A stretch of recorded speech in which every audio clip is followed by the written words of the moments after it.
So you've probably heard that we only use 10% of our brain. Or that listening to Mozart turns babies into a genius. Or maybe someone's told you that your left brain is making you analytical, while your right brain's busy doing all the creative stuff. Well, let's get into it to find out which one is actually true. Alright, starting off with a biggie. The whole left brain, right brain myth. You know how people say, oh, I'm so left-brained, I'm logical and organized. Or, I'm definitely right-brained, creative and artsy. Well, science says not really. Let me ask you a personal question. Are you a right-brained or left-brained kind of person? Well, unless you've had some major surgery, you're neither. So where this myth is coming from? Back in the 1960s, Nobel Prize winner Roger Sperry did research on brain hemispheres, and people kinda ran with it.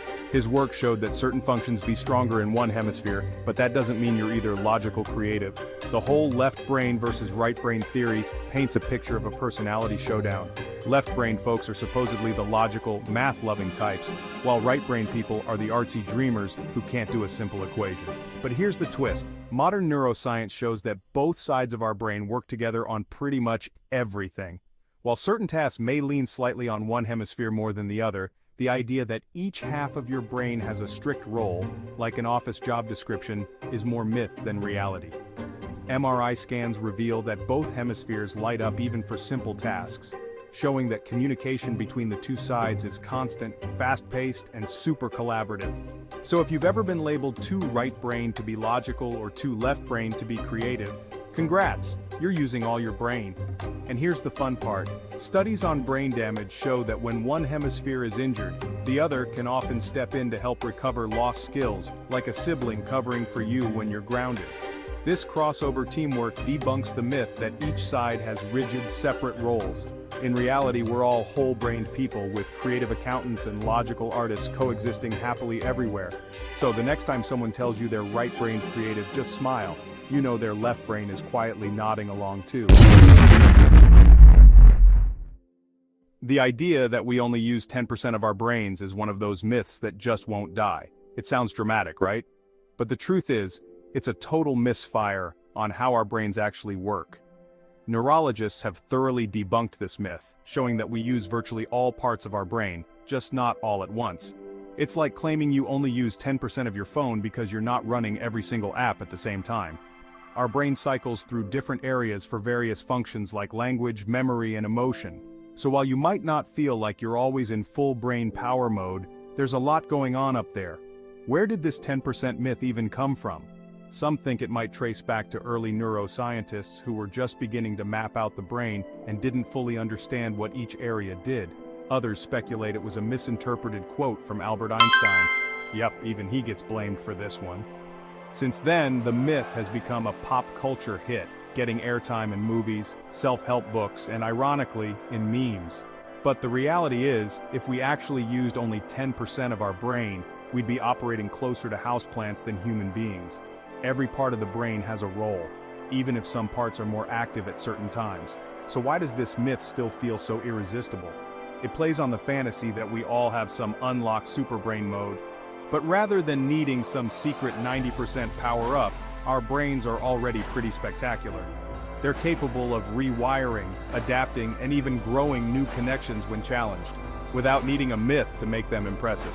So the next time someone tells you they're only using 10% of their brain, just smile and know that every neuron they've got is doing its best, even if it's for remembering to charge their phone or deciding what's for dinner. Alright, let's talk about the so-called Mozart Effect. You've probably heard that listening to Mozart makes babies smarter, right? The Mozart Effect myth has been a long-standing idea that simply playing Mozart for babies will boost their IQ. While it might seem like a genius idea to pop on some symphonies for your newborn, research suggests that the only thing you're boosting is Mozart's popularity. It all started with a study in the 90s where college students showed a small improvement in spatial tasks after listening to Mozart. However, that benefit was brief, only lasting about 15 minutes, and didn't exactly make anyone a prodigy. Somehow, this Mozart bump became wildly overhyped, and the idea snowballed to babies. Spoiler alert. Babies don't magically become little Einsteins from Mozart alone. Here's the twist. It turns out that it's not just Mozart. Any music that perks up the brain can give people a similar short-term boost in spatial reasoning. Beethoven, jazz, even a catchy pop song can have a temporary wake-up effect on our brain. It's like music gives our mental batteries a tiny recharge, but it doesn't turn anyone into a genius. When the mood-boosting effects fade, so does that little edge in spatial tasks. So if your baby's playlist has a bit of Mozart sprinkled in, that's fine. But don't count on it to be their ticket to Mensa. Instead, the real brain builder for babies, and all of us really, seems to be a mix of interactive play, engaging activities, and good old-fashioned human interaction. Music is fantastic for enjoyment, but there's no magical Mozart power-up happening. It's more like a temporary brain smoothie than a long-term supplement. So feel free to blast some tunes while baby bops along, but don't worry about picking out specific concertos. Anything with a good beat will do. But hey, if Mozart helps you get in the zone, rock on. Or classical on. Now here's one that's been scaring parents for decades: video games will rot your brain. Well, the science says that's not just wrong, it's the opposite. Studies show that certain types of video games might actually improve your brain.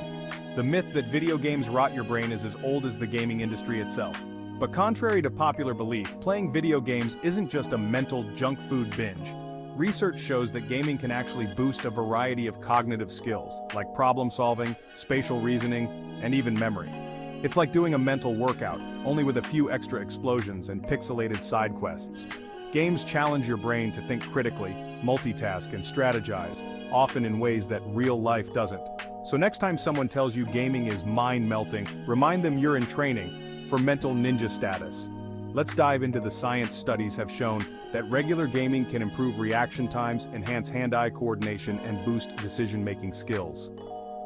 Fast-paced games that require players to make split-second decisions actually increase the brain's processing speed, which comes in handy outside the gaming world too. In fact, surgeons who game regularly have been found to make 37% fewer errors in the operating room. Sure, playing Minecraft or Call of Duty might not make you a heart surgeon, but there's solid evidence that those hours spent gaming are doing more for you than just leveling up your character. Of course, like anything, moderation is key. Hours upon hours on the couch isn't doing anyone's back any favors. But treating video games like the intellectual boogeyman is outdated. Gaming offers social interaction, improves mental flexibility, and even reduces stress for many players. So the next time someone accuses you of rotting your brain, you can confidently tell them you're just sharpening your skills and staving off mental decay. And hey, if they still don't get it, maybe they need to level up their own critical thinking. Next time someone tells you gaming is bad for your brain, just say, "Actually, I'm training my hippocampus." The idea that your brain finally arrives at age 25, fully developed like a ripe avocado, is a bit of a myth. While it's true that certain parts of the brain, especially the prefrontal cortex, responsible for planning, decision-making, and impulse control, reach full maturity around the mid-20s, the brain is a dynamic, ever-changing organ. In reality, your brain keeps remodeling itself in response to new experiences, skills, and even habits throughout your life. So the fully developed label at 25 is more of a loose checkpoint than a concrete finish line. One reason this myth persists is that, yes, in your early 20s, the prefrontal cortex is still getting the finishing touches, which may explain some questionable fashion choices or the urge to text your ex at 2 a.m., but by no means does everything just click into place overnight on your 25th birthday. Plus, other parts of the brain, like those involved in memory and learning, continue adapting as we age. So whether you're learning a new language at 30 or picking up the violin at 70, your brain is very much still in the game. And here's the kicker: studies show that things like social interactions, regular exercise, and lifelong learning can help keep our brains sharp. So while the myth implies we're all just cruising on autopilot after 25, in truth, our brains are still open to new upgrades, just like our favorite phone apps. Embrace it. If you're 30, 40, or beyond and still making questionable decisions, good news.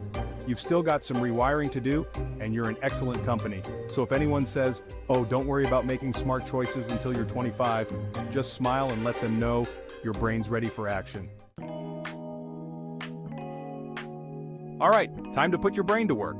Which myth surprised you the most? And here's a quiz. How much of your brain do you think you're using right now? Comment your guesses below, and I'll reveal the answer in a bit. If you guessed way more than 10%, you're absolutely right. Our brains are practically buzzing with activity, even when we're binge-watching YouTube. Thanks for joining me on this myth-busting journey. If you learned something new, smash that like button. And don't forget to subscribe for more brainy facts and fun science. And remember, your brain's a pretty amazing thing. Don't believe everything you hear about it.